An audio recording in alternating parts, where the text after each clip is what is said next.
Uncle, apa artinya dan mengapa Yesus berdoa 3 kali di Taman Getsemani? Ini adalah satu pertanyaan yang datang kepada saya dan saya akan menjawab dengan video ini. Apa artinya dan mengapa Yesus berdoa 3 kali di sana dikatakan di dalam Taman Getsemani? Ya, saudara, bersama saya Uncle Mandil, seorang Kristen yang imannya bersumber dari Kristus dan yang mengarah kepada Kristus. Kristus yang telah mati, dikuburkan, bangkit dari antara orang mati dan yang telah naik ke surga. Dan dia datang kembali kedua kalinya. Saya bersuka cita berbagi share melalui video saya ini, saudara. Biarlah saudara yang mendengarkannya terberkati.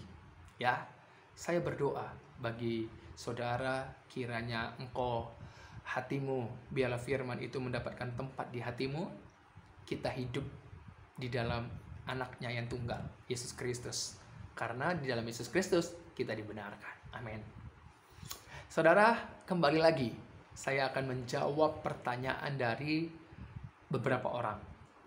Mengapa dan apa artinya Yesus berdoa 3 kali di Taman Getsemani? Nah, coba saya baca dulu di dalam Matius pasal 26.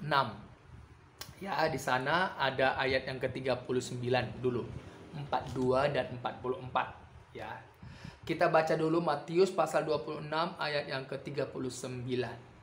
Maka ia maju sedikit, lalu sujud dan berdoa, katanya, "Ya Bapakku, jikalau sekiranya mungkin, biarlah cawan ini lalu daripadaku, tetapi janganlah seperti yang kukendaki, melainkan seperti yang Engkau kehendaki." Kemudian lanjut ayat yang ke-42. Lalu ia pergi untuk kedua kalinya dan berdoa, katanya, "Ya Bapakku, jikalau cawan ini tidak mungkin lalu kecuali aku meminumnya, apabila aku meminumnya, jadilah kehendak-Mu." Dan ayat yang terakhir 44. Ia membiarkan mereka di situ lalu pergi dan berdoa untuk ketiga kalinya dan mengucapkan doa yang itu juga. Nah, di sini di dalam konteks ini Matius pasal 26 ayat 36 sampai 46. Konteksnya adalah sebelum Yesus ditangkap. Ya. Mereka ada di Taman Getsemani itu setelah perjamuan malam. Jadi ini konteksnya. Di Taman Getsemani Yesus berdoa dan di sana dikatakan ada 3 kali atau ketiga kalinya ia berdoa. Apa artinya? Apa artinya?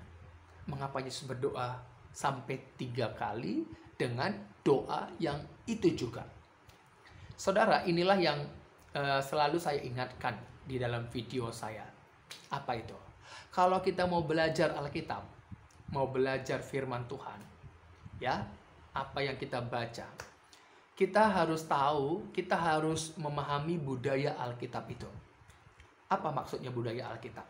Maksudnya adalah siapa yang menyampaikan, kemudian siapa audiensnya, bahasa yang dipakai oleh audiens itu ataupun yang menyampaikan, geografisnya, dari pemahaman semitiknya, gitu.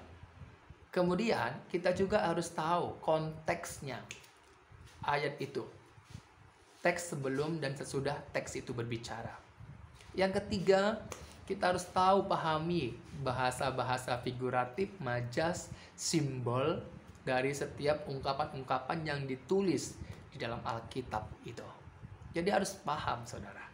Kalau enggak, kita akan hanya mendapatkan sebagian-sebagian saja. Ya, enggak utuh begitu maknanya. Makanya kita harus belajar terus-menerus, ya. Jangan merasa puas sendiri. Nah, di dalam Matius pasal 26 tadi ayat 39, ayat 42 dan 44, di sana Yesus berdoa ketiga kalinya. Artinya 3 kali melakukan doa yang sama. Ini yang ditanyakan kepada saya. Apa maksudnya? Di dalam pemikiran Semitik,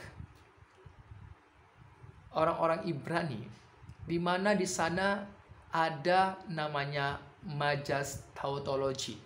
Apa itu majas tautologi? Yaitu pengulangan kata. Jadi pengulangan kata. Nah, di dalam istilah Ibrani yang dikenal dengan majas pengulangan kata ini adalah, kalau kita perhatikan di sana, di mana istilahnya adalah kazakah. Kazakah.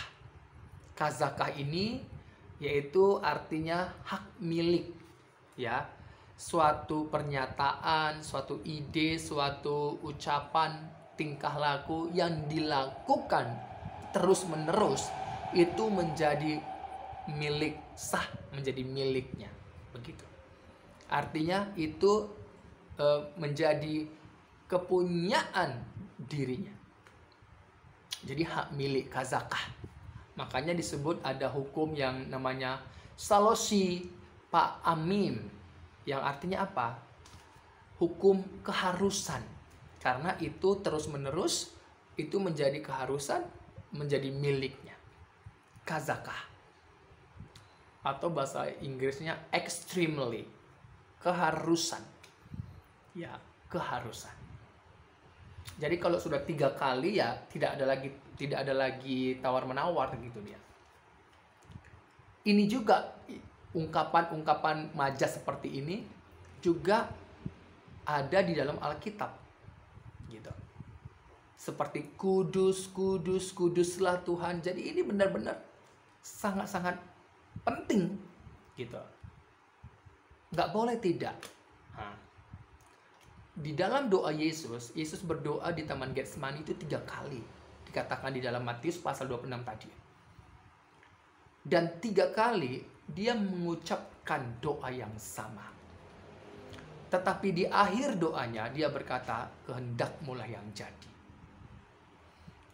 Makna doa sudah saya jelaskan sedikit aja di video ini. Itu bertukar pikiran. Bertukar keinginan. Bertukar keinginan. Jadi bukan keinginannya, melainkan keinginan dari kepada dia berdoa, yaitu Bapaknya.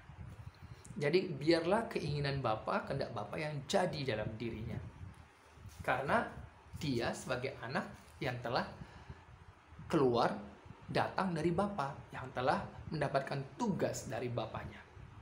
Begitu juga makna doa dari dalam diri kita. Bahwa kita menukarkan keinginan kita, biarlah keinginan Bapa yang jadi dalam diri kita. Makanya untuk mengetahui keinginan Bapa, kehendak Bapa, baca firman Tuhan, Alkitab itu. Gitu. Dan 3 kali menunjukkan bahwa ini keharusan yang menjadi miliknya, yaitu biarlah kehendak Bapa yang jadi. Kerelaan Yesus untuk memberikan nyawanya itu untuk saya dan saudara. Supaya apa? Kita tidak hilang, kita tidak binasa, kita tidak terhilang dari hadirat Allah selama-lamanya. Itulah tujuan di mana Yesus datang. Supaya apa? Supaya kita dibangkitkan pada akhir zaman. Di dalam anaknya yang tunggal itu Allah berkenan. Ini saudara. Jadi kenapa Yesus berdoa dan apa artinya 3 kali? Artinya adalah ini satu keharusan yang tidak boleh ditunda-tunda, tidak boleh ditawar-menawar lagi.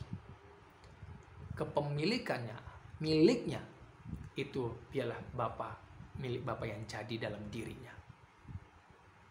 Karena ini penting sekali, bahwa melakukan tugas Bapa, itulah yang sangat terpenting, yang Yesus harus lakukan. Demi keselamatanmu, demi keselamatan saya. Demi hidupmu, demi hidup saya. Jadi ini keharusan yang gak bisa ditukar-menukar lagi. Seperti yang Yesus katakan, aku datang, dalam Matius pasal 20 ayat 28. Aku datang untuk menyerahkan nyawaku sebagai tebusan bagi banyak orang. Ya, jadi tidak ada tawar-menawar lagi. keselamatanmu sangat penting. Makanya Yesus datang untuk menyelamatkan hidupmu. Ya, Tuhan Yesus berkati.